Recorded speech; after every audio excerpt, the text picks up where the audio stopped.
Hello everyone, good afternoon. এখন বাজে 3:10 বেজেছে। বাড়ি থেকে বেরিয়েছি, একটু বেরিয়েছি বা শিয়ালদা থেকে কৃষ্ণনগর লোকাল ট্রেন ধরবো।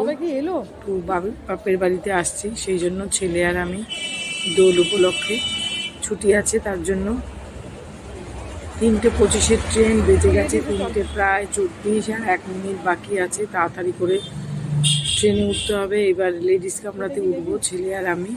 লেডিস বগিতে উঠে ট্রেনে উঠে প্রচণ্ড গরম। আজকে সেরকম একটা ভিড় ছিল না, ফাঁকাই আছে। তো উঠেছি আর তখনই ট্রেনটা ছেড়েছে, বুঝতে পেরেছি ট্রেনে সেরকম একটা ভিড় নেই, যেহেতু ছুটি।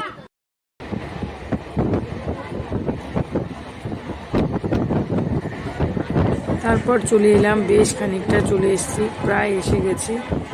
এবার আরও 2 মিনিট মতন লাগবে পৌঁছতে, কৃষ্ণনগর স্টেশন নামতে। তারপর সেখান থেকে আমার বাড়িতে আসতে গেলে অটো, বাস, টোটো যে কোনোতেই আসা যায়। সব থেকে অটোতে আসলে তাড়াতাড়ি আসবো, টোটোতে আরও দেরি, বাসে তো একটু তাড়াতাড়ি।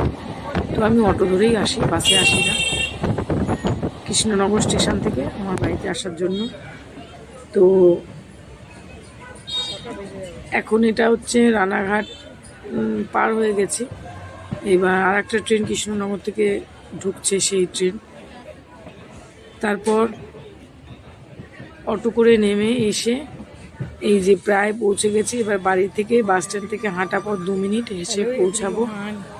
Good evening. চলে আসলাম যেখানে আসবো, বাপের বাড়িতে, সেখানে চলে এসেছি।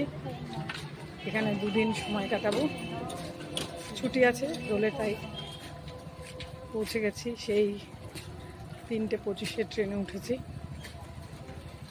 এতক্ষণ লাগে, 4 ঘন্টা প্রায়। এখন হেঁটে 2 মিনিট বাস স্ট্যান্ড থেকে বাড়ি।